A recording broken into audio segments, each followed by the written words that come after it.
Morning. Call this meeting for May 5th to order. First thing on the agenda is the approval of the agenda. Mr. Chairman, Yes. before we approve the agenda, I would like to just add something. I'd like to have a little discussion with our administrator regarding what they've noticed to date, if anything, regarding impacts to our budget as a result of the COVID-19. I happen to see where some other municipalities are having to make adjustments to their budget. So if we could have a preliminary discussion on that, it would be nice. Okay, we'll add that to number, what is this, 5A? Thank you. Any other additions or? I'll make a motion to approve with the addition. Second. Okay, we've got a motion by Jenny, second by Kevin, to approve the agenda with the addition of the preliminary budget discussion. All in favor? Aye. Opposed? Okay. Citizens to be heard. No citizens here, but did we get anything in on the? We did not, Mr. Chair. Okay. We'll move on then to payment of the bills and vouchers. They've been passed around. Move approval. Second. Got a motion by Kevin, second by Jim, to approve the bills. All in favor? Aye. Opposed? Okay. We got the minutes from April 21st. Move approval. Second. Got a motion by Jim, second by Grant, to approve the minutes from April the 21st. All in favor? Aye. Opposed? Okay. That will go right into the Adult Mental Health Local Advisory Council. Allison Wolbeck, would you come have a chair up there and we'll discussion?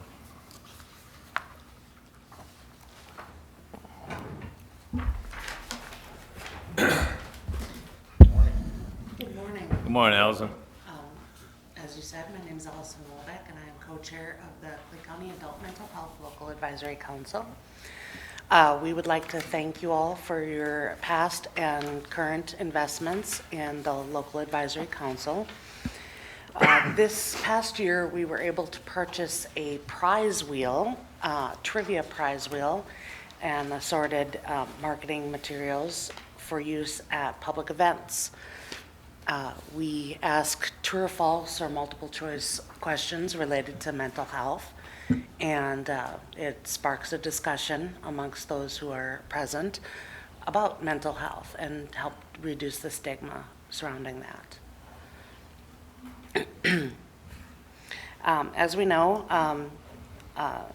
mental health and well-being are important for all people, including individuals who do not have mental illness. The World Health Organization defines mental health as a state of well-being in which the individual realizes his or her own abilities, can cope with the normal stresses of life, can work productively and fruitfully, and is able to make a contribution to his or her community. Currently with the COVID-19 pandemic, this has put a lot of stressors on individuals, and we hope that this is over soon. Yes, we do. We have one recommendation, and that is in past years, the need for affordable housing has increased. Many efforts have been utilized to reduce homelessness in Clay County with both public and nonprofit programs. However, a majority of the housing units are out of reach financially for adults with a lived mental health experience. Currently, Clay County uses various assistance resources that are used by adults with a lived mental health experience. Many of these resources are inadequate or unavailable due to the state of current housing needs. Providers, as well as community residents, are aware of the fact that about half of all renters are considered overburdened in their ability to afford to pay rent. It is difficult to thrive in an environment where one is financially stressed. This difficulty is paramount when one is dealing with a lived mental health experience. Based on this, our recommendations are to revise existing rental rehabilitation programs and encourage private market owners to keep rental units affordable to low-income renters. This also includes taking advantage of grants offered by the state of Minnesota to build and maintain low-income units. Improve protections for renters by identifying and cracking down on predatory rental practices, including excessive evictions and poor condition of rental units. And also to provide a dependable and consistent funding for social services that helps maintaining stable homes and identifying gaps for adults with a lived mental health experience. Any questions? Well, these places that are low rental units, don't they have to be approved by somebody before they can be utilized for that, or? Yes, they are, and frankly, it surprises me how some of them are approved. So who does the approving? State? I'm not entirely sure, but I can find that out. Well, I just wonder if we're concerned about the condition of these places, why are we utilizing them? I just, Yeah, okay. I will find that out and get that back to you. Next, we have the approval of our membership list. That should be on the next page. Yes, we got them, okay.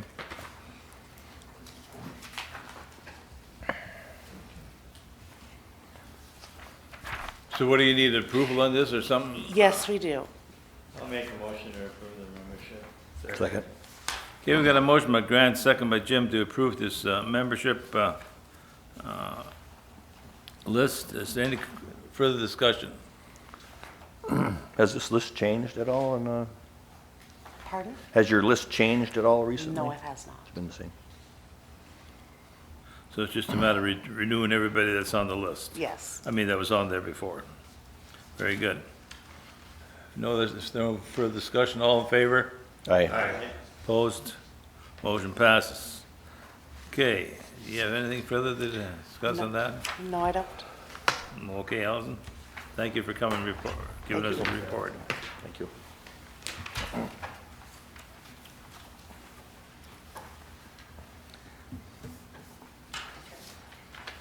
With that, we'll go on to Carolyn Stenard, the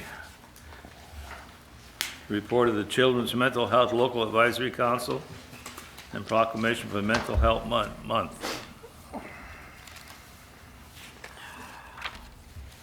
Thank you. Good morning, everyone. Good morning, Carolyn. So you should have a report that we sent over in front of you.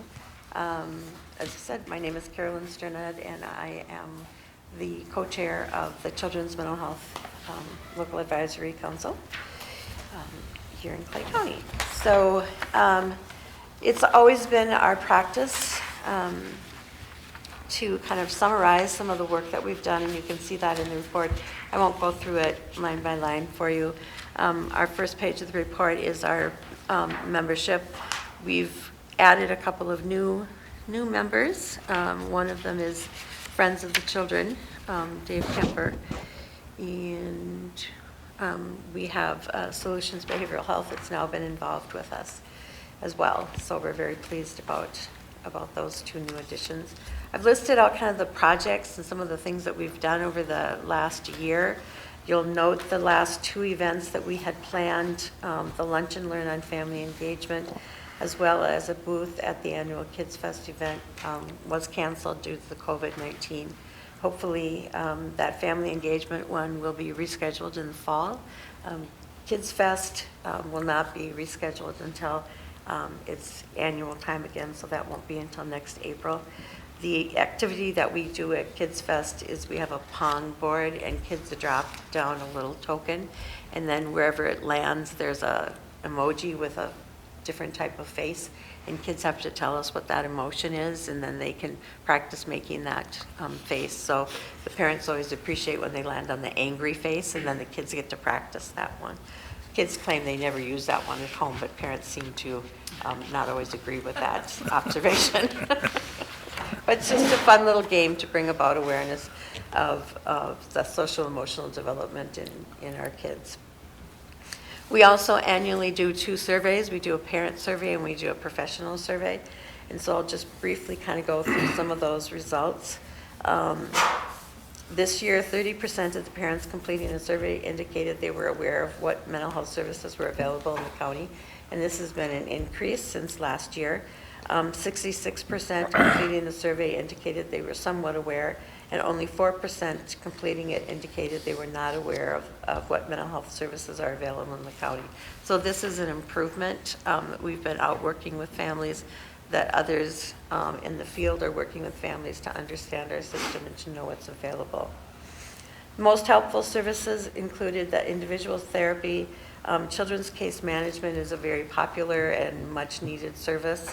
And we have a large number of children that are on case management within our county. And then the in-home therapy and the skills building, CTSS, which stands for Children's Therapeutic Supports and Services. When you look at the barriers and you think about the no health insurance, the transportation, the long waiting list, it seems like those are ones that we come to the board every year with, and they are. I don't know that that's a reflection of our services here in Clay County. I think we are very attuned to that those are some of the highest needs that we have, and that families are also recognizing that those can be a barrier. But I think we've been working and making some steps towards that, and I will talk a little bit about the transportation when I review the professional survey. But if you were to go to any other county in this state, you would come up with a similar list.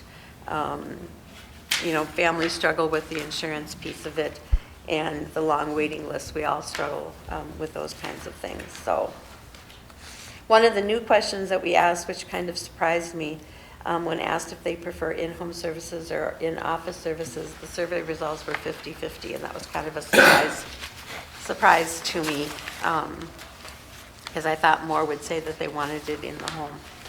Under the professional survey results, there's a difference between how professionals perceive the families they're working with and their knowledge of services.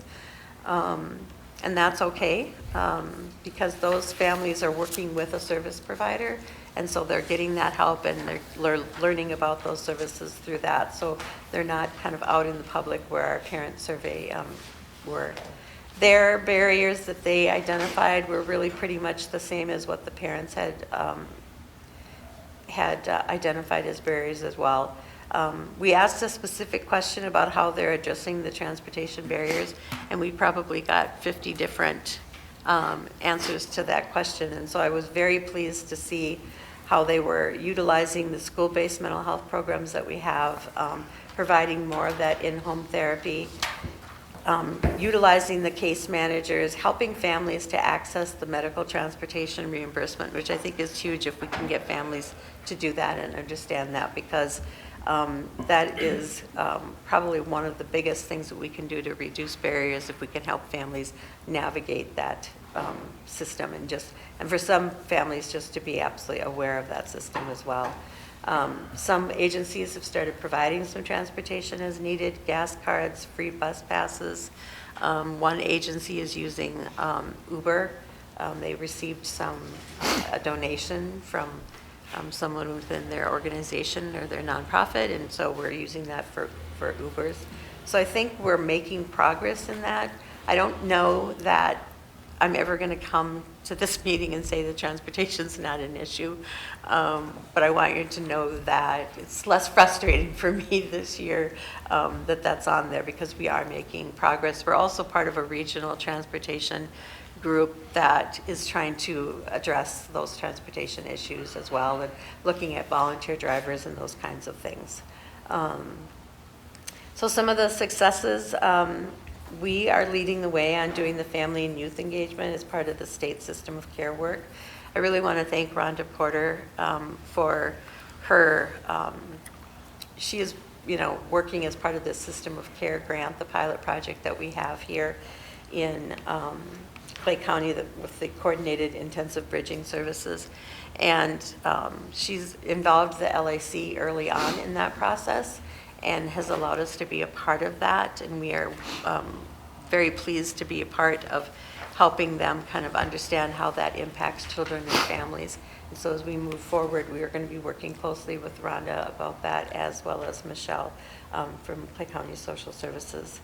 Our school-based mental health services continue to be provided in all of our county public schools, and if that's one recommendation that I can make, is to keep that in social services budget.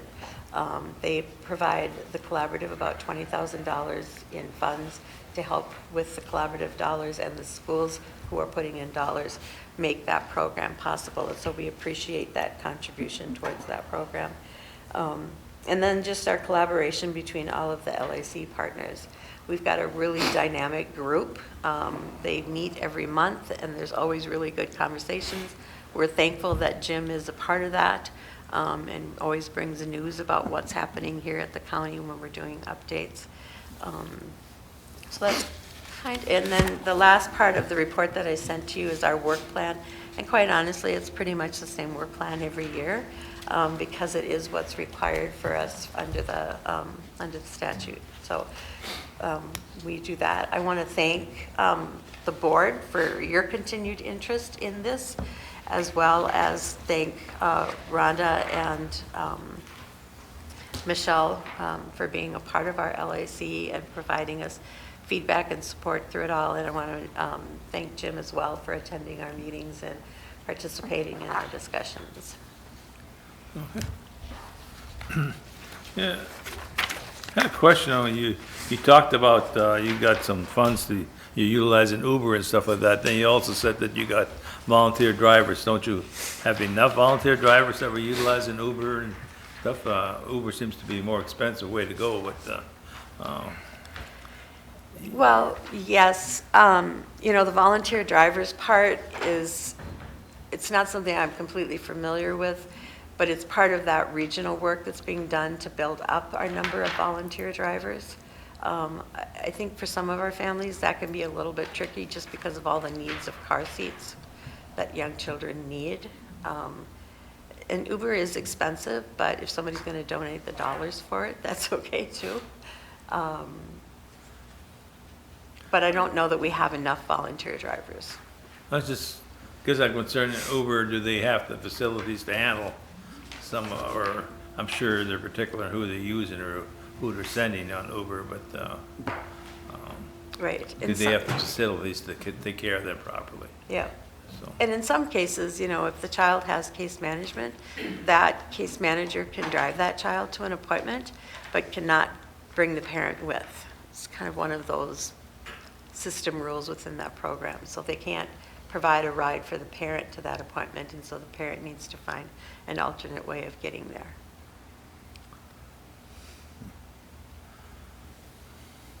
I don't know. Seems sort of strange that if the parent has to find a way to get there, that they could take their child along. It does. It does. Guess we don't understand all of it. We don't get to make all the rules. Okay? Who makes that rule? Well, it's a medical assistance or a PMAP plan, so they make those rules.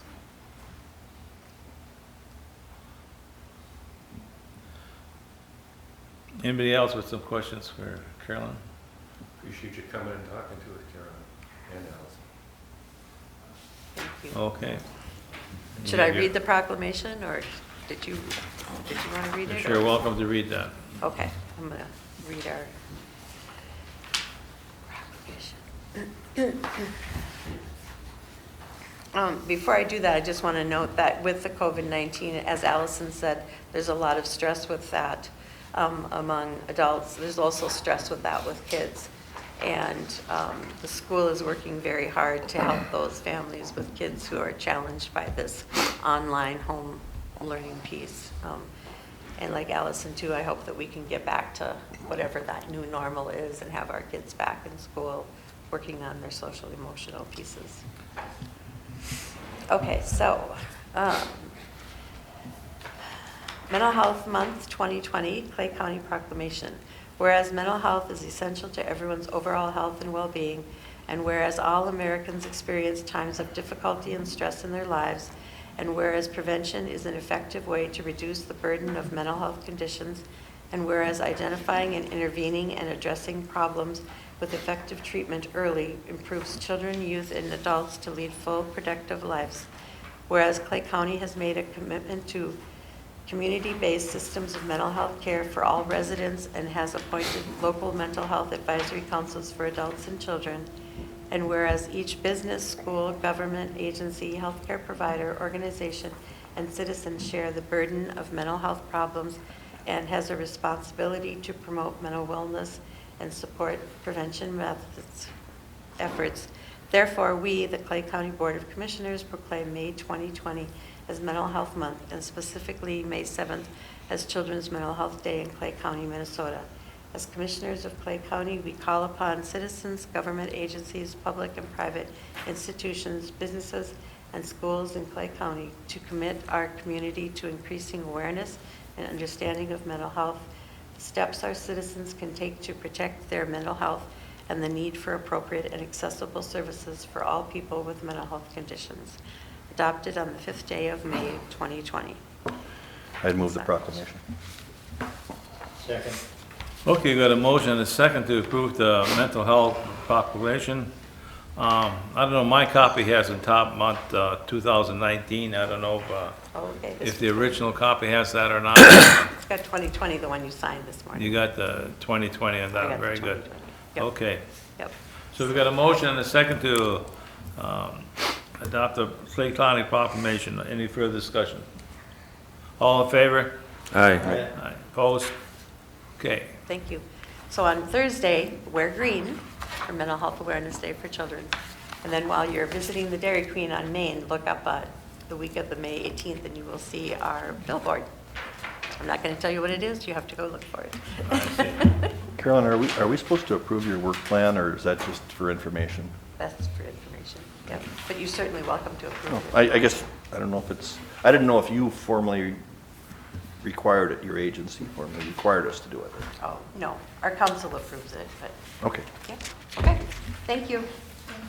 Okay. Okay, so on Thursday, if we get to go out, we're supposed to wear green. Green. Okay.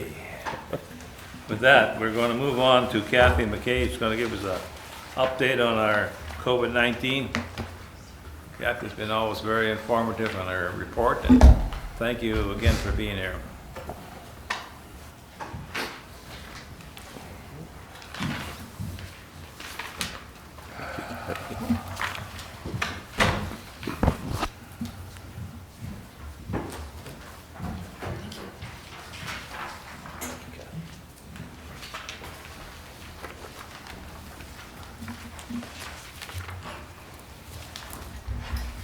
Good morning, Mr. Chair, Commissioners.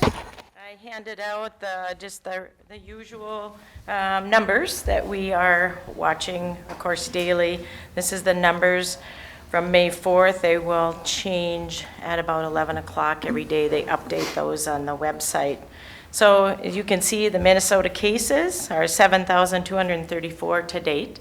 Those are positive cases, and our Clay County positive cases are 190. So they continue to go up a bit, and we'll continue to see the rise because of the testing.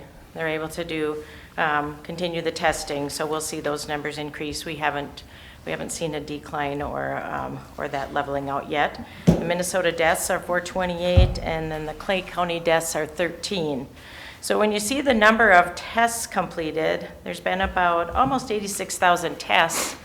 And you see the number of cases, so we're still at about 8% that are positive based on the number of tests, but they'll continue to, we're seeing a number of asymptomatic people as well, because we know that the asymptomatic spread is out there, the community spread, and that just means you can have the virus and not have the symptoms. And so they recognized this about a month ago, so people can carry the virus before they even develop the symptoms. So, Where are the tests being performed? I mean, when we well, the say tests in Minnesota are at the state health lab, so the Minnesota Department of Health lab. I've got the number there. They have done about 13,000 tests. And then there's other external labs that they use, and about 72,000 of those are from the external labs. So the state health labs both the State Health Lab in North Dakota and in Minnesota. They just can't keep up with the number of tests. So they use external labs. Mayo Clinic is one of them. that I is mean, being where used. do we perform taking the tests, or? So has in Clay Clay County done County- anything like that? In Clay County, the testing is done through Sanford and Essentia. So those health systems are doing the testing. Public health, local public health departments do not do the testing. So the testing is done through the healthcare systems. So the majority of our cases are our residents in Clay County. They are utilizing the testing that is done through Sanford and Essentia. Okay, so like when they had it at the Fargo Dome last week, can Minnesota residents go over there and get that tested? Yes, correct. That was based on, they had a little bit of criteria, but the residency wasn't one of those criteria. So those that were exposed to a positive case, that was one of the criteria. You could be from Minnesota as well to go through that testing. Okay, so if you tested over there and you test positive, are you a North Dakota positive or are you a Minnesota positive? Well, you are Minnesota positive. The test results would come through whatever lab they're using, the North Dakota Department of Health lab.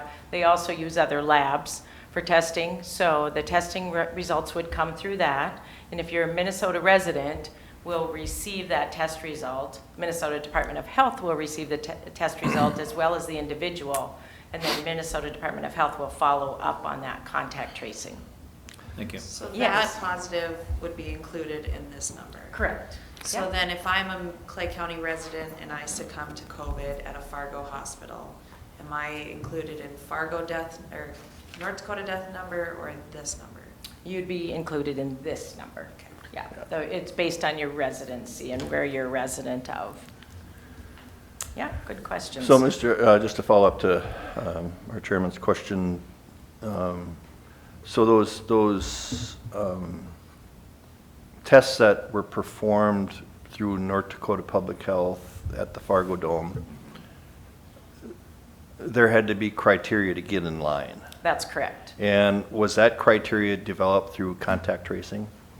No, that was just the criteria they used for who they wanted to test. So anybody could drive up there and say, I think I've been in direct contact with somebody, and they would test them? Correct. Okay. Yes, and that was through the North Dakota Department of Health. Right. That did the testing, and they, of course, did testing again on Sunday, and then they canceled. Ran out the- of tests or something? Well, they didn't run out of tests, but the lab, the criteria that the lab needed and the equipment they needed for completing those tests they were way backlogged. So it wasn't that they ran out of swabs or the reagent, it was just at the lab that they had some challenges keeping up, so they really had to, they weren't able to get through all that test at the lab. So that's why they had to cancel that Monday testing. Well, probably I'm not keeping up completely on it, but I guess I really wasn't aware that Minnesota residents could go through there, you know. And some of that information wasn't out it wasn't put out way ahead of time for people to determine that. So I guess it I'm was- just concerned that our Clay County residents aren't aware that they can be tested. Right, and some of that is, and that's all through the North Dakota Department of Health, so it's, we don't even hear about it, and usually ahead of time as well, so But that is correct. The information doesn't always get out there that Minnesota can be part of that as well. Well, that's why I'm asking, is Clay County gonna do anything? Oh, you're asking about Clay County. Well, I mean, because I wasn't aware that I could go over there and get tested. You So when is my could chance? if you met the criteria, just the general public. They weren't taking anyone and everyone. You had to meet their criteria. So one of that is if you were in contact with a positive case, for instance, that was one of the criteria. So you as a general citizen that had no contact with anyone, or you're not a healthcare worker, you would probably be turned away. I thought that the one on Monday that got canceled didn't have as many prerequisites for the test. Yeah, I didn't see the Monday, what the criteria was for Monday testing. I did not see So what my that question is, if I'm interrupting anyone, I'm sorry, but you hear our governor talking about increasing the tests for Minnesota residents. Mm-hmm. Where is Minnesota Department of Health doing mass testing on the western side of Minnesota? Yeah, Minnesota Department of Health currently wasn't doing mass testing. The healthcare facilities were doing the testing. Now, I have been in contact, we're almost in daily contact with Minnesota Department of Health, and we're talking about testing facilities that are at higher risk. So long-term care is one of the areas where we're seeing more hotspots, the vulnerable populations. So they aren't inclined to do kind of a mass testing like North Dakota. The difference, of course, is population for one thing, but more importantly is the mass testing of those that are more vulnerable. So we're in conversations about how could we accomplish that, at least I'm in conversations with how could we accomplish that in Clay County. So I just had a conversation yesterday again with Minnesota Department of Health. Could we do some testing in our long-term care facilities, which have more cases, and also our homeless population? Those are the two biggest, most vulnerable populations we have. So at this point, I don't have an exact answer yet from Minnesota Department of Health. So they're taking it up to the State Emergency Operations Center, but I anticipate that we'll be doing that hopefully sooner than later. My push is that we get some of that done. And I appreciate that. It just, and I apologize if this comes off as harsh, but I think Minnesota Department of Health is doing the best that they can, but I'm really concerned that Western Minnesota is kind of getting the shaft of that in terms of, if you look at a map, based on our population, Clay County is a hot spot. They are. I mean, we really are, and our nursing homes and skilled use facilities are now facing shortages of skilled care and CNAs. And in order for people to go into those, we probably should have those people tested to make sure that they can work. I think it will be vital to get more people tested so we as a board can figure out how we safely reopen the economy of Clay County. And so if it means that we need to champion having more testing, what can we do to help? It just seems like Minnesota Department of Health is tying the hands of counties that really want to help with the solution. Right. Well, This goes back to this goes back to the comment that we talked about last week, where we can't sit and depend on Minneapolis, St. Paul to be taking care of Clay County. I fully agree with Commissioner Mojo's comments on that, and but just so you know, I am working very diligently to make this happen, and they're all hearing me. And I'm not saying that you are not. Yeah. But just for the public's perspective, this board Yeah. took an action to do whatever we could with funds to make sure there was a local entity making those contract tracing connections. And Minnesota Department of Health said, we're not there yet, we don't need that quite yet. And so what can be, it's not Yeah. you, I'm not saying that Yeah. it's you. So I can speak to the contact tracing. That's different than testing. So Right. we're talking about two different things. Yep. The testing is if we can swab, basically, we have swabs and reagent. If we can do the testing of people in those long-term care facilities and the vulnerable populations. Yeah. Now, just as a reminder, the testing gives you just a moment in time. Right. So you're testing today, that gives you what your results are today. You might catch some positives. you get the results 4 days later or 3 days later. Well, the results, though, aren't the problem with Minnesota Department of Health. It is the lab. So when you send those, Right. there's only certain people that get the 90-minute test, and those are, of course, the most critical are the healthcare workers, and they Right, should good, get the yeah. 90-minute Yes, test. They yes. need that. They're working directly with COVID patients, and so they need to do that. And they're doing that with those that are working with COVID in long-term care. The testing is not the Department of Health's leg. The testing is the lab. So for instance, we've been doing some calling around, checking with some of our positives. They're getting notified same day. Good. So as their test results are, so they've really ramped up and they're doing a better job because of their more manpower. But the testing results, and we just contacted someone yesterday, they got the result yesterday. and Minnesota Department of Health contacted them yesterday. So actually, they're doing same-day contacts. That's pretty great.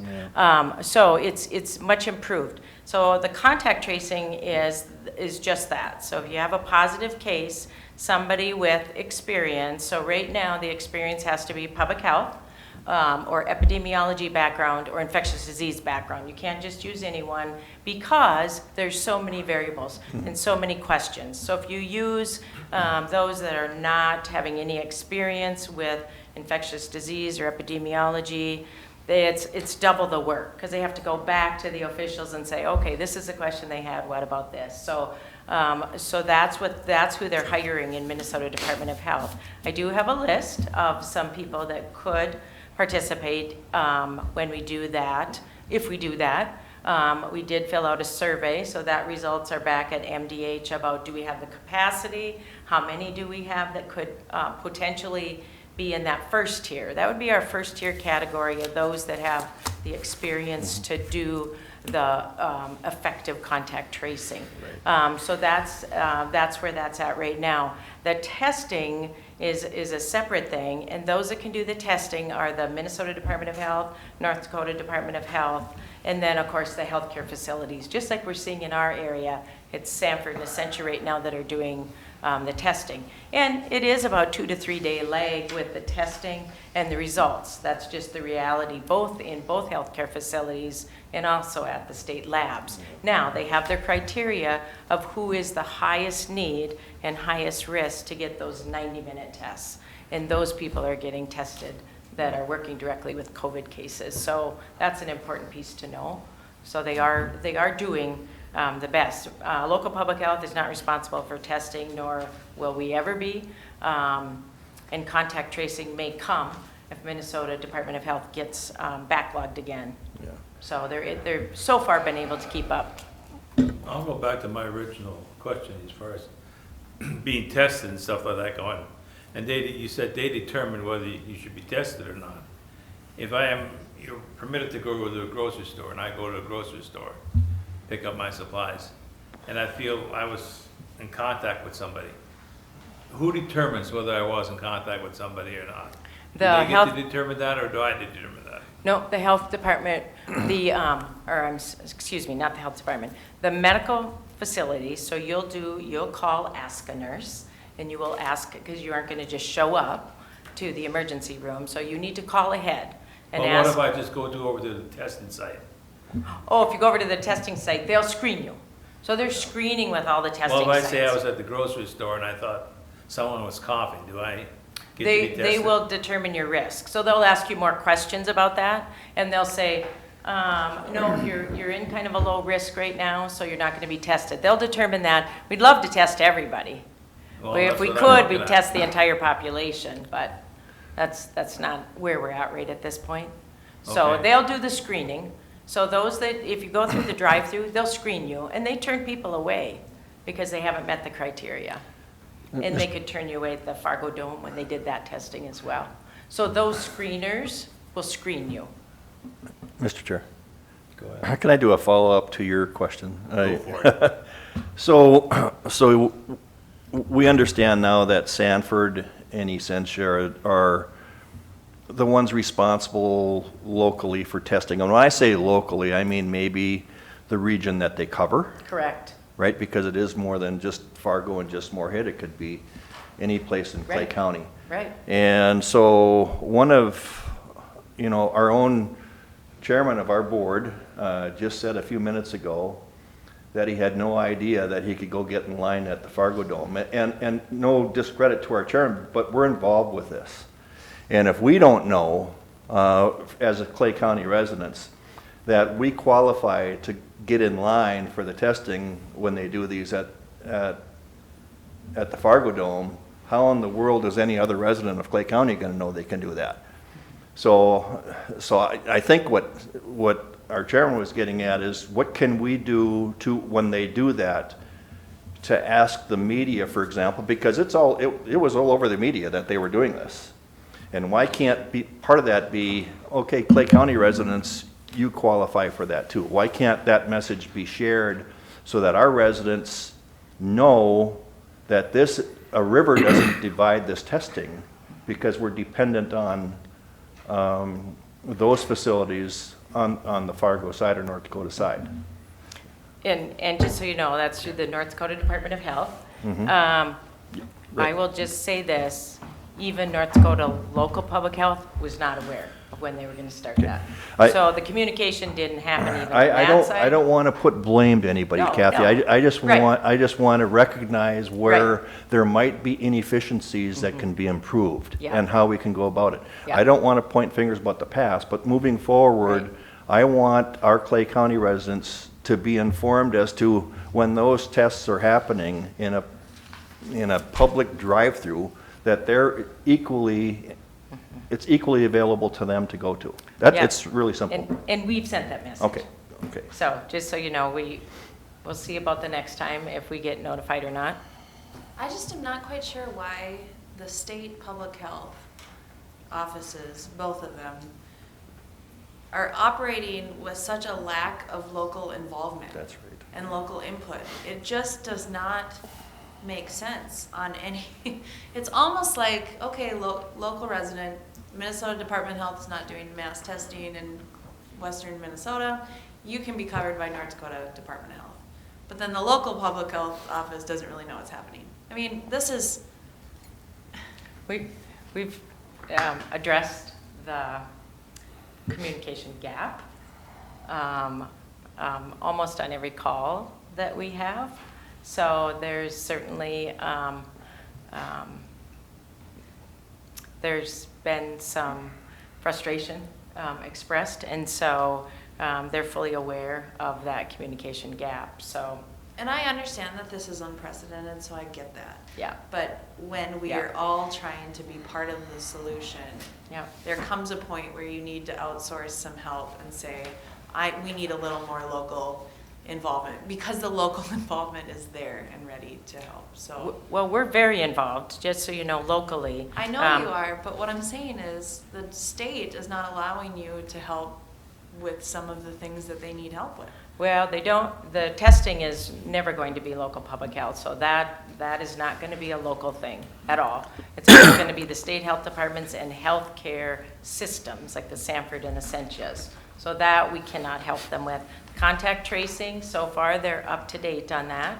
We're doing our local communication with our vulnerable populations. We're still communicating daily with information from our local congregate care. We have about over 2,000 people. When you think about, that's a huge amount in congregate care. So that's assisted living, long-term care, corporate foster care, and we're really communicating. So locally, we're doing a lot of work, but the testing piece will never be what we own. That'll be always a state health department or healthcare systems. Public health will not be doing the testing. Contact tracing, we put in they did the survey, so we put our information of what our capacity would be for our first tier. So those, like I explained, with the highest levels of experience with contact tracing. So we can be available for that. The frustrations we have as a board, and again, it goes back to you, and you said it, it was the North Dakota Department of Health that sponsored, along with, I think they had the assistance of the National Guard. Correct. To do the testing at the Fargo Dome. Why in the world can't the Minnesota Department of Health do something similar and sponsor something similar in Clay County when we are a hot spot? I think that's kind of what Commissioner Mojo is getting at, is why aren't we promoting something like that and doing something like that in the northwestern part of Minnesota? That's a frustration, and I'm directing that, not at you, Kathy, but I'm directing that at the Minnesota Department of Health. And this goes back to why we made the motion last week to be willing to do the contact tracing locally. All right, so let me ask you something going to that. So I learned yesterday of somebody who found out yesterday morning that they tested positive. So that test result, when they learned that I didn't talk to this person or question it, but did that result come from the state of Minnesota, Department of Health, the results of the test? Well, depended on where they got tested. Okay, if well, they got it was, I mean, it sounds to me the only place they can be tested is at Sanford Essentia because, you know, because Correct. it was a Clay County resident. Right, and so Sanford and Essentia use their own labs. Okay, so they would notify them, not the Department of Health, They- State Department of Health. They notify the individual. Yep. That's the first call that the lab, when the lab results come in, and then they get Okay. sent back to that Okay. facility. And then that health department will contact, so North Dakota Department of Health that gets that results will contact Minnesota Department of Health. And, okay, so this is the sequence that I'm looking for. Yeah, So when does that sequence happen? When did that person who found it, when does the Minnesota Department of Health get the results of the test of this individual in Clay County who tested positive yesterday morning? When are they informed of that? sometimes they say they get it same day, sometimes they get it a day later. And so if it's a day later,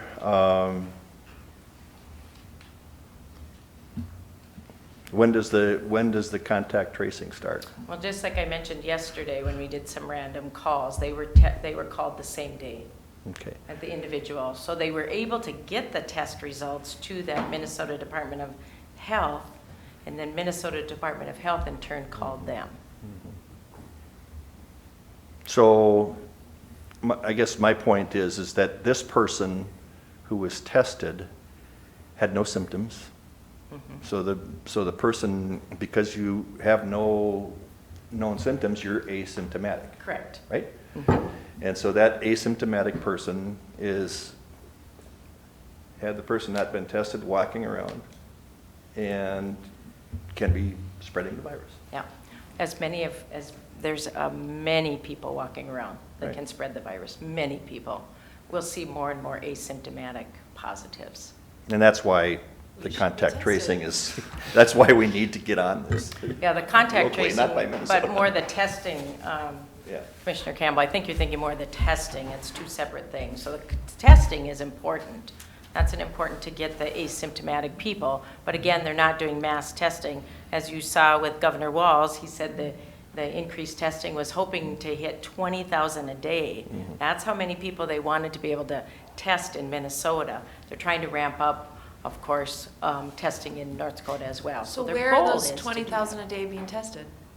Yeah, that would Because be. they're not through- being tested in Clay County. Well, that would be throughout the whole state in Minnesota. That'd be the testing. But Remember, we're depending on ours to come from Sanford and Essentia. right, that's where the testing is, correct. Yeah. I just see that, you said there's around 2,000 people in nursing homes and assisted living, you Yep. know.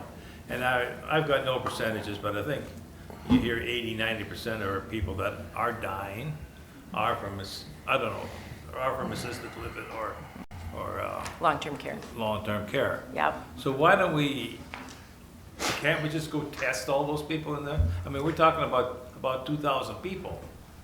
Can't we test all of them? Well, that was my request, is that we hit the long-term care facilities in Okay. Clay County. Like, I'm not trying to blame you, Kathy, on all this. I'm just Right. trying to No, none find of out, us why are. are we putting an effort out? We know where it's at. Yep, We already got that yep. place.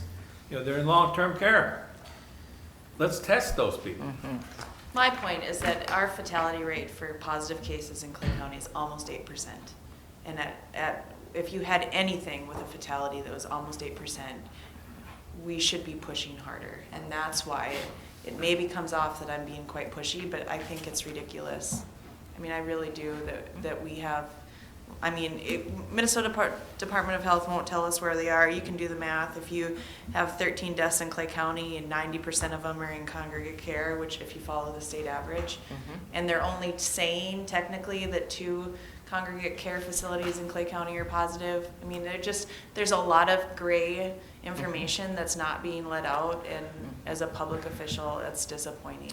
And Minnesota has the privacy data where they don't allow that. But then And- why do they have those congregate care facilities listed on their website? Yeah, they have those congregate care, but they will not release the numbers.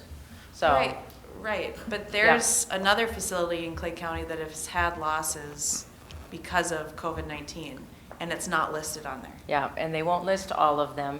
They will also not list the ones that are 10 or less, so those will never be listed, but that's part of their privacy data. Okay. That's a Minnesota privacy data thing. It is different than North Dakota privacy data, so it's much more stringent. It's just from the outside, they're picking and choosing what they want to call as privacy data. Yeah, just numbers can't be released in any facility. So that's the frustration. I know for, the board and for us personally, it's also frustrating because we can't release those numbers. So, yeah, I mean, there's lots of challenges with this. And there's no doubt, it's frustrating because we know we need testing and we know that will tell us, that will give us a bigger picture about what is going on, particularly with asymptomatic, as you mentioned, Commissioner Campbell, so. Yeah, Mr. Chair, can I request one thing on? Sure. Thank you for this information, by the Sure. way, that you bring with you. It is helpful. I think what would be more helpful to compare this to something, maybe like a weekly trend.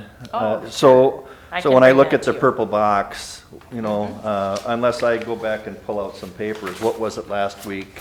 Sure. And what was it, This is Clay County, right, on the back? On the back is Clay County cases, so the total cases Yeah, in blue. but I guess what Yeah. what I'm talking about, just wanna see for, the trends? for comparison from your report next week Sure. to this week.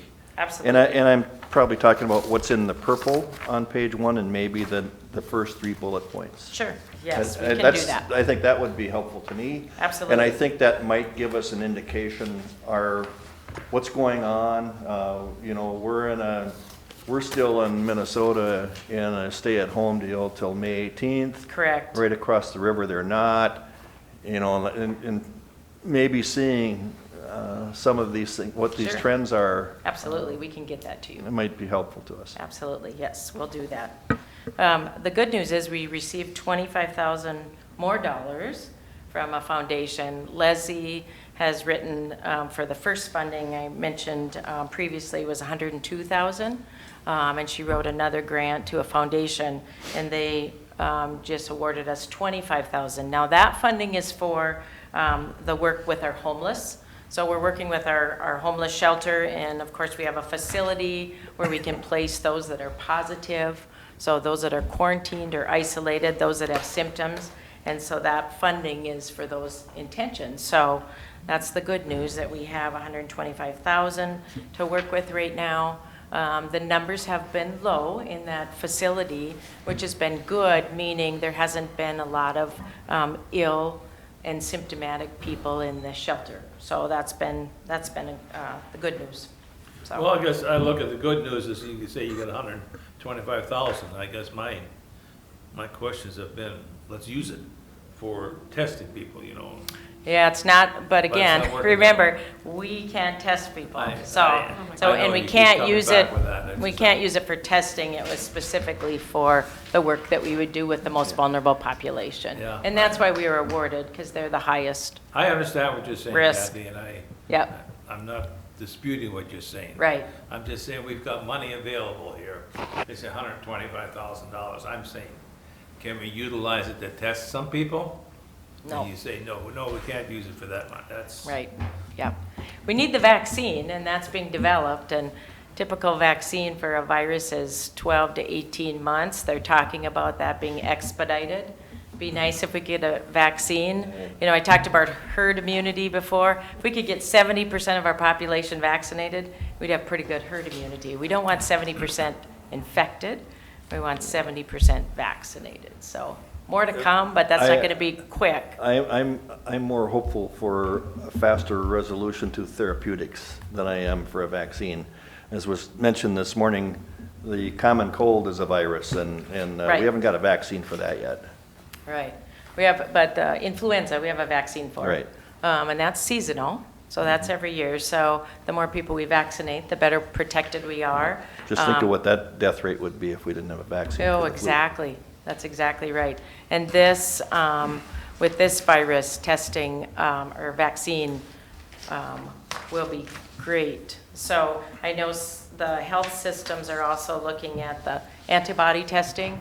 I think you may have heard about that antibody testing. And that's really for, it's a blood test to tell if you were actually infected with COVID, and then looking at how your immune system responded. We still don't know what kind of immunity you will have. It's that result that would ultimately give you a true death rate. That's exactly right. Right?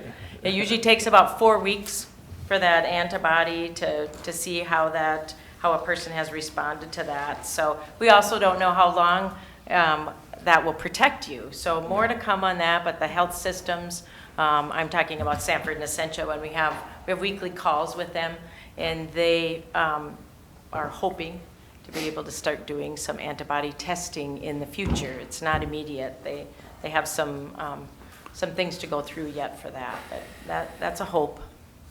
So, Well, this is sort of like roasting Kathy. I want, Mr. anything Chair, else you want? Mr. Chair, Is there anything you want to tell us about the, I know the National Institute of Health wants to study about 10,000 people that have not been tested for COVID to see how many had the virus. So that'll be good information as that'd well. be easy to find 10,000 people who have not been tested. Yeah. Right here in Maybe Clay we County. in Clay County. So, yeah, Well, more to come on that. Kathy, so. as her chair just said, I know you probably feel like you've been, Oh, you know, no. put on the hot seat this morning. Oh, no, I understand. We appreciate the work that that you're doing. We understand that your hands are tied. Yeah. I, for one, will go on record as to say that I am disappointed with our state Department of Health and their ability to give more local abilities to fight this. I have been in communication also with one of our representatives, so I'm keeping him informed of what's happening in Clay County. He reached out to me to just kind of have some conversations about that, so we're in communication as well. Good.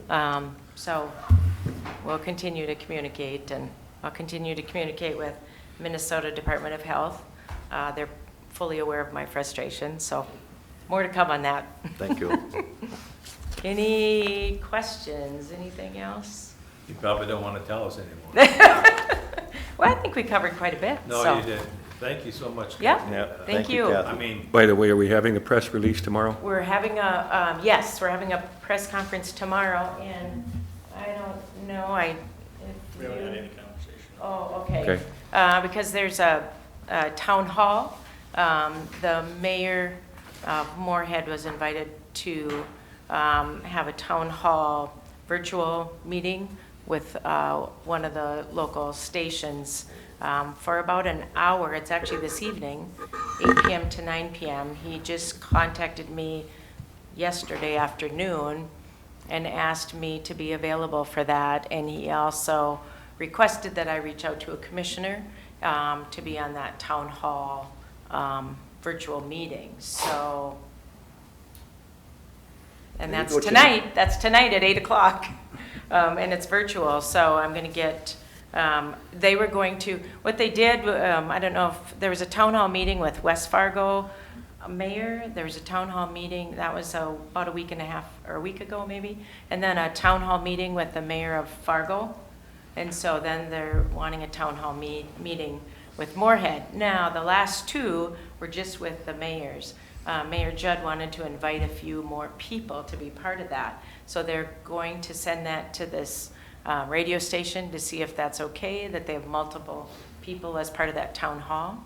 And so he just asked me to reach out to a commissioner to be available to talk about, the county, what's going on in the county with the process we're in. So that's tonight from 8 to 9. So I can be in communication about the logistics, but it will be virtual. If they can handle 6 people on the phone, that would be the numbers. Sometimes when I watch the press conference and stuff like that,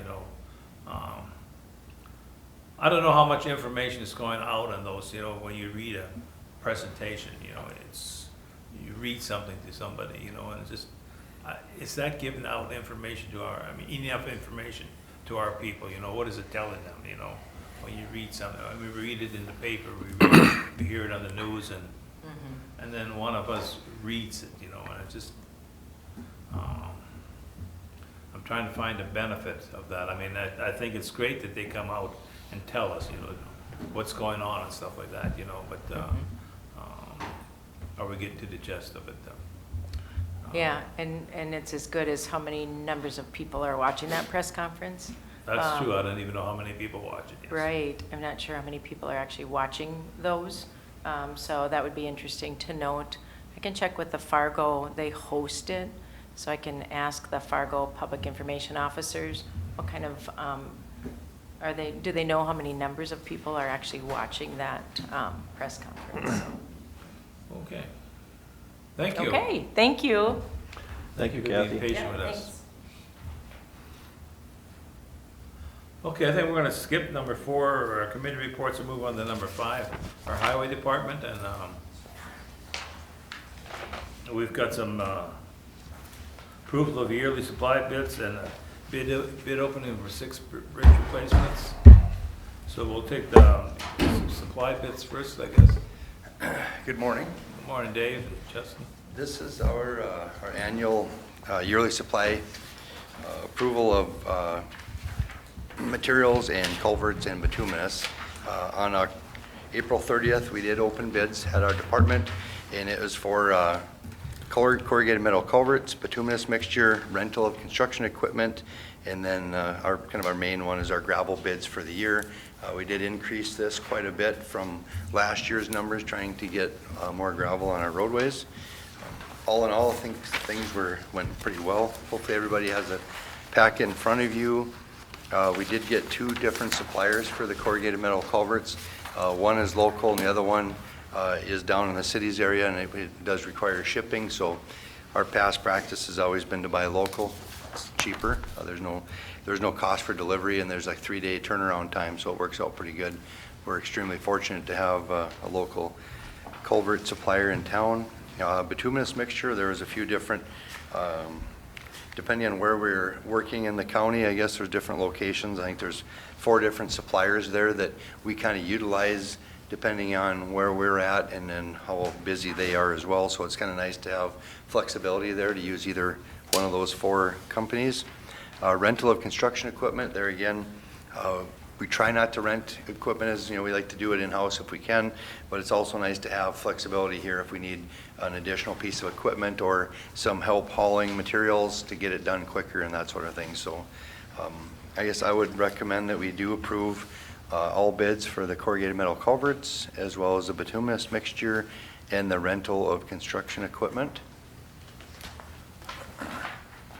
And then for the gravel, we've got 30 townships in Clay County. What we do is we put together a list of all the roads that we feel we want to get graveled, and we also ask if any additional townships want to join with us. And I think we've got 2 townships and a couple of cities. City of Hawley and City of Moorhead usually does a little bit of their roadways as well. They join the contract with us. We add their numbers onto our numbers and go out for bid. We got, I think it was 4 different contractors put bids in for gravel this year. We did put our numbers as into a tonnage versus cubic yards this year. It's a little bit easier for us. It's a little change, but nobody had any issues with it. And we upped our quantity, like I said, a little bit this year so we can get more gravel down on our roadways. Been getting, seem like more and more calls and complaints on our condition of our roadways. So we feel if we put down more gravel on our roadways, it'll help them hold up when it does get wet, as well as in the fall when we see a lot of heavy traffic from the fall season, the farm season coming through. So we had 2 bidders for gravel. We had Turner Sand and Gravel, who ended up with, I think it was 27 of the 30 townships. It'd be 1 through 12 and 16 through 30.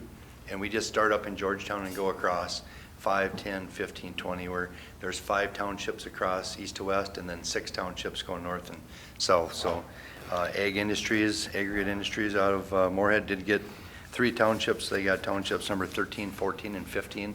And the way it usually works out, it's all geographically on where their pits are. So the closer their pits are to our roadways, obviously the cheaper, the shorter the haul is, so. I guess we'd also recommend then approving Turner Sand and Gravel for those 27 townships and Aggregate Industries for the 3 townships that they've bid. Questions? Mr. Chair? Yeah. I have a couple questions. One, so for the culverts, the shipping cost is not included in the bid on the first one, the one from out of town. And so from the public's perspective, if you just look at it, it looks like the out of town one is cheaper. Right, I guess I I'd mean, if you have, look at some of, just for instance, the 10 gauge 66 inch, I mean, it's a couple $100 cheaper. Obviously with shipping it's not, but I think if we're approving a bid that's low, that should be included. Mr. Chairman and Commissioner Mojo, I think tradition, what we've done is the first 3, we've made a resolution just to approve the supply list. I think it's the intention of the Highway Department to go to the lowest bidder whenever we can. Right. But under circumstances, if one's out of stock or whatever, and it might be a long delay, it still gives the ability to use the other one. So I think in the first, and that's why I think we need 2 separate resolutions. One would be we could combine the 3 together. Correct. And the 4th one, we've always done a separate resolution because that is specific bid. and has a contract. And it's Right. contract. And yeah. I get that. Yeah. I have no problem with that. Sure. That's what we've done in the past, but I just want for the public's perspective, that to be what the shipping cost is. Sure. To be included in some of our documentation. Gotcha. So then my other question is, I noticed one company and only one company included the county pit gravel in their bids. Correct. Was that option given to every Absolutely. bidder? Yep. So if you just add that up, that's 41,300 tons of gravel going out of our pit. And I know we've gauged it a little bit differently in the past. How does that rate in terms of how much has gone out of our pit in the past? Consistent with an annual, yep. Okay. Usually, there again, it's competitiveness. There's not a lot of pits in the north and the west part of the county. So this gravel pit's probably as far west as any gravel Right. that anyone has. So, Right. so it's competitive to bid out of there. And the one contractor has bid out of there for years. It is available for anybody that wishes to. There's parameters in our special provisions that explain the process, so if you bid $10 a ton and there's a 42-cent royalty that we show on paper, obviously we don't charge ourselves for it, but so we take into account that too, just to keep everything competitive. Right, I just want to make sure that we're gauging what's going out, and that if that royalty being charged makes sense. Correct. I mean, that's a little over $17,000 in what the royalty would be, so are we using that on maintaining the pit, the roads to the pit? Well, we What don't is that? charge ourselves a royalty. Is that what you're? Well, but that goes into what the bidder, It just shows on paper. We don't actually pay those, you'd have to subtract 42 cents, and that's what will get invoiced for the material coming out of that pit. So when we use our own pit, if they bid $10 a ton, we will show on this paper $10.42, so it's comparable to gravel coming out of a private pit where they do have to pay the royalty. Right. So not to give preference to someone bidding out of our own pit. It wouldn't be apples to apples then, because there's no royalties included.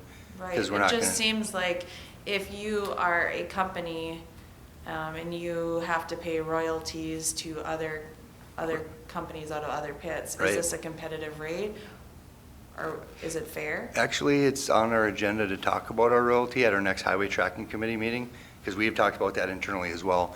I don't know if our royalty is apples to apples, but we do have it in there. I feel if we didn't have a royalty at all, then it would be completely unfair, correct? As you say, you have to pay royalty to this landowner over here, but in our own pit, you could have a competitive edge without having that in there. So that's why we've always had that royalty And I included. think maybe it's probably important to talk at highway tracking about how much is going out of the pit. I mean, in the last 5 years, what are you averaging tonnage coming out? Sure. I mean, it's at least 40% of the total gravel going into the counties townships are coming out of that one pit. All right, we can go back historically and get all the volumes. I don't think it's any more this year than any other year, other than our, our quantities are a little bit higher. So I know there's been years where we've taken a lot more out of there, so. And I do want to say, I appreciate the thought process this year about adding more gravel to those township roads, because that has, I think we've been a little lean in the last couple of years, and that's been problematic, so, Right. thank you. Mr. Chair, I would move the recommended supplier list for the corrugated metal culverts, the furnishings for bituminous mixture, and the rental of construction equipment. Okay, we've got a motion to approve the contracts for the supply bid. Second. Motion by Kevin, second by Grant. Do we have any further discussion? Okay, all in favor? Aye. Opposed? Okay. Mr. Chair, I would also move the low bidders for the township gravel, or actually it's by township, it's listed by township. It's listed right? by townships, but it's Yeah. for all county roads. Right, yeah, so I would move the low bid for all township gravel, including county roads. Right, so Turner Sand and Gravel would be townships 1 through 12 and 16 through 30. And Aggregate Industries would be the 3 townships, 13, 14, and 15. That's in my motion. Second. Okay, we've got a motion by Grant, motion by Kevin, second by Jim. On the gravel, any further discussion? All in favor? Aye. Aye. Okay. Do we need any others? Nope, not on the yearly supplies. Okay. Then we're gonna move on to the 6 bridge replacements, which is on the back page of the stuff that they gave us this morning. Yeah, on the very back page is our bidders list for the bid. This is for, it's called BROS project. It's called Bridges on Off System, and it's a federally funded project. It's kind of a nice program. We've never used it before, but, so we've got federal funds, we've got a small amount of bridge bond funds, and then even smaller portion of Clay County local funding for these 6 projects. So what it really does is it pulls funding pressure off the bridge bonding program. So it was kind of nice that we still get the dollars into Clay County to replace these bridges, but we're not completely dependent on those bridge bond funds, which sometimes, the last couple, 2-3 years, there hasn't been a bonding bill. So that funding isn't as consistent as we'd like to see. So we've got 6 projects here, all bundled into one. County Road 68, there's a bridge there. County Road 93. There's 3 different sites on County Road 100 up in the Georgetown Township. And then we've got one on County Road 21. That's a state aid. That's our only state aid roadway. So there's 3 different fundings. There's federal funds, there's bridge bond funds, and there's county state aid highway funds on that one. We did get 6 bidders. They were all electronic. 7? I guess there's 7 bidders. They're all electronically submitted. There is one addendum, and we'll kind of go through that, and that was on the project on County Road 21. So we got, that's on 14-621-008, and maybe you want to real briefly explain that addendum, Justin? Yeah, so in our plans, we've called out a Class 2 culvert, and in our details, it was actually a Class 1, so it was just kind of confusing there, and a Class 1 culvert is actually more expensive. So that addendum was just to clear up that issue that we did mean for a Class 1 pipe. All right, I will run through the bidders here. There again, in order to have a complete bid on the electronic bidding program that we have, they have to acknowledge all addendums, they have to have a bid bond amount of 5%, as well as complete their bid. So Corby Contracting, I think they're out of the Fergus Falls area. They do have a complete bid, and they do have their bid bond attached here. And we'll go through everything when we get back to the office again. Their bid is $1,337,800.00. $1,337,800.00. And just for the information, the engineer's estimate was $948,941.77. Right, yep, $948,941.77. Our second bidder is Central Specialties from Alexandria. They do have a complete bid and a bid bond amount of 5%, and their bid is $1,271,179.00. $1,271,179.00. Our next bidder is Midwest Contracting. Their bid is $1,082,650.00. $1,082,650.00. And they did have a complete bid and a bid bond in the amount of 5%. Our next bidder is Hool Excavating. They've got a complete bid and a bid bond attached. Their bid is $1,017,802.00. $1,017,802.00. Our next bidder is Landwehr Construction. If you remember, they were the low bidder on the previous 3 culverts that we let earlier. They do have a complete bid and a bid bond attached, and their bid is $974,625.30. $974,625.30. Second to the last bidder is Riley Brothers Construction out of Morris, Minnesota. They have a complete bid and a bid bond attached, and their bid is $884,816.00. $884,816.00. And our last bidder, who we have done a fair amount of work with, is Gladen Construction out of LaPorte, just south of Bemidji. They do have a complete bid and a bid bond attached, and their bid is $875,624.75. $875,624.75.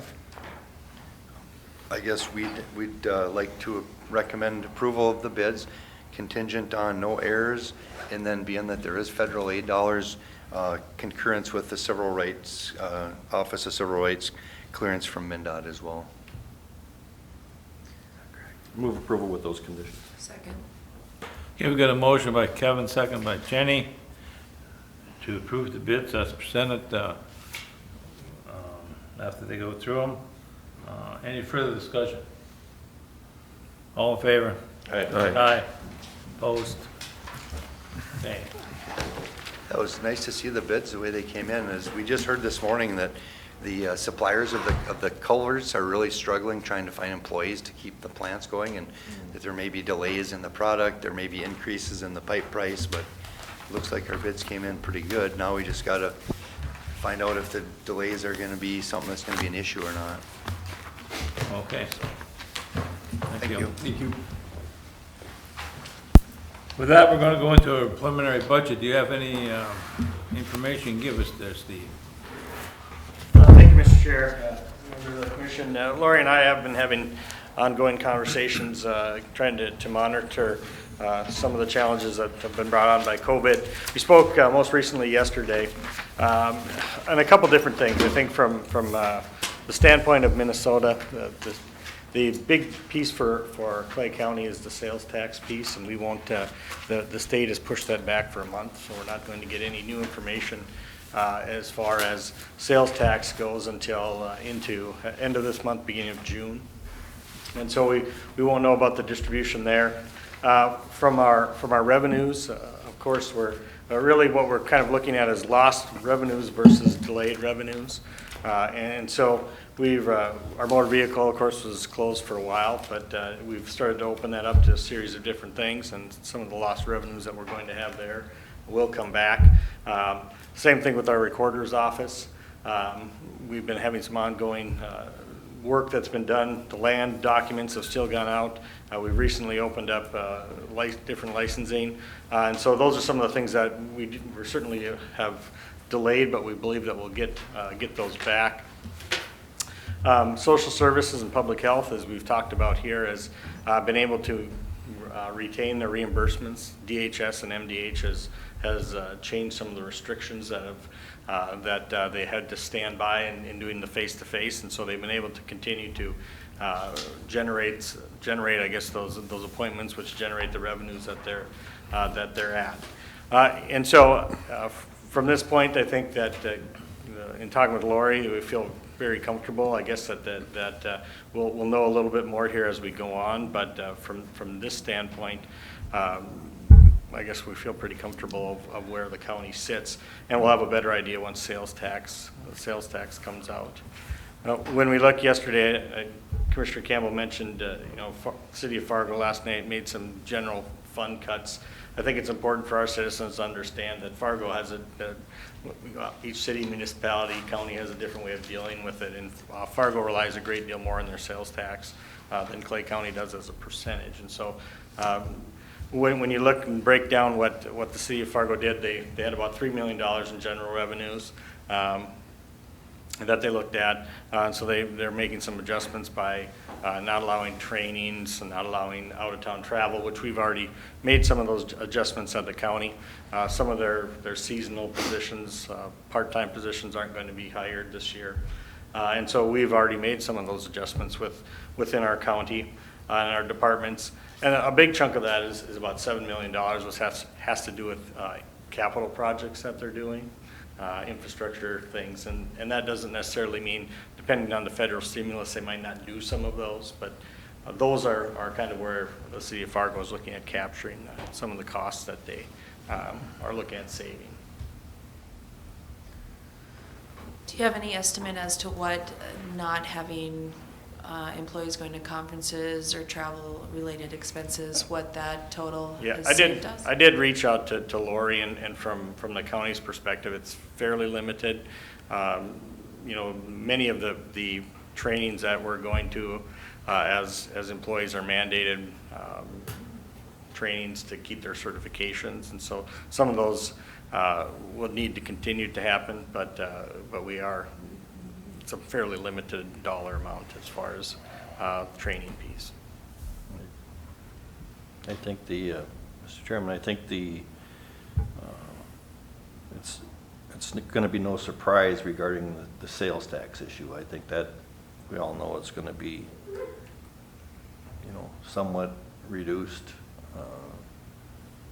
There obviously has been a lot more online shopping going on than any time in the past, but I guess what I would, I know you're still having your management meetings, and I think it's an important question to ask the managers of all departments and get their input on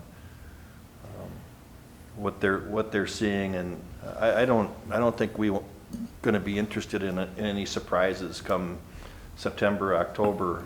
That's why I asked for it to be on today, was so that in the event that we are seeing, and it's true that the concern would lie more with the potential for lost revenue.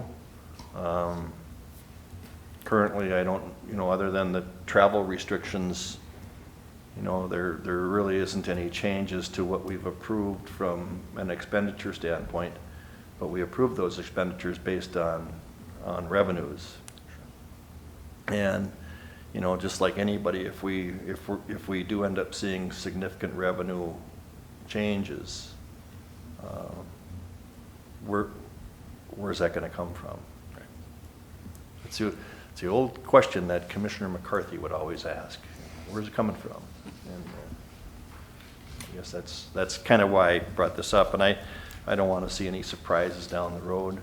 There were, as you mentioned, you started talking about the city, and I know there were I think they've taken some action about, new hires and that type of thing. I don't know where we're at, if we have to look at some of those types of things moving forward, but if we don't keep a handle on it, we wouldn't know, so that's. Well, and I would note that if the board, Mr. Chair, if the board is that something that they'd be interested in, currently, all replacements, during the COVID, we moved them to consent. And so if that's something that you would want to change to bring forward to have each department head explain why that replacement is needed, we can certainly do that. I guess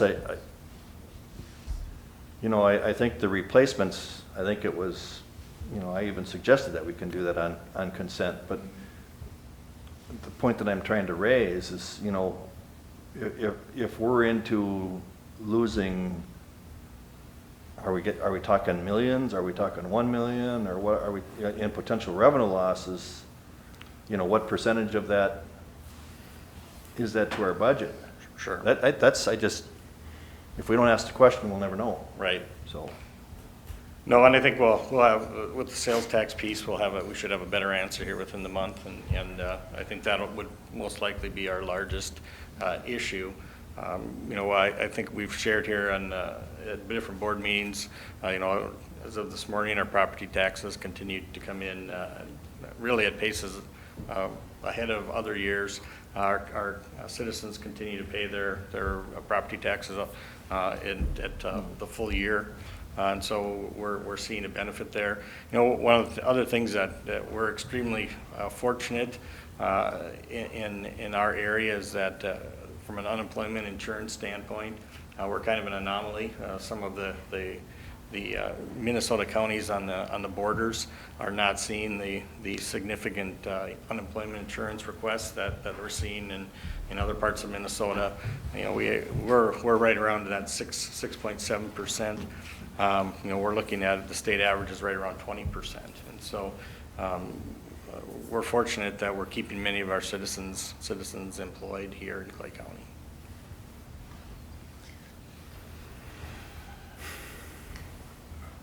thank you. Okay, any further discussion of that? Very good. If not, we'll go into committee reports. We'll start with Kevin. Okay, I think the only one that I had this last week was just yesterday. We had our jail and juvenile detention center update, and I think that's going to be pretty much our final meeting as a group. We're going to be meeting with the financial component of that to see how we ended up, but I think the majority of it, I think they're getting ready to finish the landscaping work that's going on around here. We still have a little bit of mill and overlay work, and I think they're looking at that, what do you say, maybe the third week of May or Yes. something like third or fourth week of May for that to happen. And, you know, I think that's going to kind of wrap that up. There's a few little odds and ends within the juvenile center that I think we're going to probably look at one final change order that's going to come along for that. And I don't know that there was anything major in there in terms of surprises in dollars. I think that's going to incorporate what we talked about with the needing to put those sump pump holes in the tunnel because of the water. And maybe Steve can add to what the other issues are, but there's nothing of major concern there. And that's the only meeting that I had. Okay, Jim? Thank you, Mr. Chairman. On Wednesday, August 29th, I took part in the weekly COVID-19 press release from our county board chambers here. I think you meant April 29th. I said August?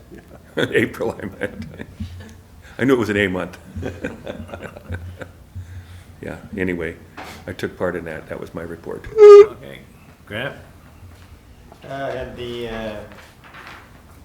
detention construction meeting yesterday also, and so it looks like we're pretty much done other than wrapping up some of the financial issues that Kevin already mentioned. Then we had a PIC meeting last week after the board meeting, and most of the discussion is on how we're going to handle reopening things and how we're going to move forward in the county with our business dealing with the public and the employees. So I think we're going to be talking about that again today. So that was it for me. Jenny? Thank you. Last week I had our Cass Clay Food Partners Working Group meeting, just continuing to discuss local policy regarding food. No recommendations for action to this board yet. I also had a conversation, phone call for AMC Extension with the Dean, Minnesota Extension, Dean Durgan. She wanted to discuss the current status of county MOUs. There's more to come on that. I talked to Steve a little bit about that after that, but also wanted to get perspective from Northwest Minnesota on what county fairs are going to be allowed to do with programming going forward. I encourage them to continue having in-depth discussion with the local county fairs. So we're hopeful, but Dean Durgan also discussed different options, be it virtual or otherwise going forward. I had a long conversation with Jerry Van Amberg for the Buffalo Red last week in regards to their transition and leadership there. Bruce's last day was Friday, and projects that they have on the docket for the summer. I had a follow-up discussion with Donna from Lakeland Mental Health on our mental health services in the jail. I had inquired as to current number trends and forwarded that to Steve to forward to the rest of you, but thought it was important based on the investment that this board has made to the mental health programming to note that 469 clients have been served by that program since last October, and if we talk about even making one connection and making a difference on one person's life, it was a valuable investment, but 469 is a lot, so I'm happy for that partnership with them on that. But that concludes my reports. Yeah, the one meeting I had was the PIC meeting that Grant's already discussed. We did have some further discussion on the homeless population, how we're proceeding on that, and the other one was, as Grant said, the discussion on the policies that we're going to initiate as far as opening Clay County back up again to the public. That was mine. Steve? Thank you, Mr. Chair. Last Tuesday, I attended the PIC meeting that's been discussed by Commissioner Whalen, Commissioner Gross. That afternoon, I met with Kirk and Steve Moore on the burner as they continue to work on a MOU with a burner plant. On the 29th, I met with Shelley Jeffers and discussed what court business may look like once opening happens. And right now, we're waiting, she said they're waiting for the State Supreme Court Chief Justice to provide some insight, but at this point, they're not looking at having any trials through this month. And so I know that she's been working with Joe as far as establishing social distancing within the waiting rooms and also within the courtrooms. That afternoon, I had department head evaluation. On Thursday, at our county management, the department heads heard from an update from Kathy. We talked about workman's comp eligibility related to COVID, and also discussed the plans for reopening. That afternoon, we had a parking meeting. We're looking to provide a permanent place for the fleets now that everything is done that's the most convenient for all on campus. And then also met with Joe, Georgia, and Darren to discuss some shared maintenance custodial issues that they're having. On the first, we met through a virtual meeting with City Manager Chris Volkers, Robert Wilson from Cass County, and Tina Fisk out of West Fargo, just to share some discussions on the COVID-related issues and within our department or cities, counties. And that afternoon, met with Brian Melton on a series of different issues related to the county. Commissioner Campbell and Whalen touched on the owners meeting. Again, they're just wrapping up. We'll be bringing forward at least one more change order to take care of that. I think they'll be working also on the sidewalks in between and landscaping here over the next couple of weeks to wrap that up. We did discuss in the jail that the tunnel has been having some issues with water. We talked about that at the board level before. The first plan that they put forward needed some adjustments, and so they'll be coming forward with some additional planning there. Just wanted to note the spring road restrictions have come off in parts of the county and south of Highway 10. They went off yesterday. And north of Highway 10, they're scheduled to go off on Friday. And so we do have a couple of gravel roads that aren't going to be ready within those areas, but they're going to be posted for no travel. And so with that, I think that concludes my report. Anything further that we brought forth by anybody? Not, we're adjourned.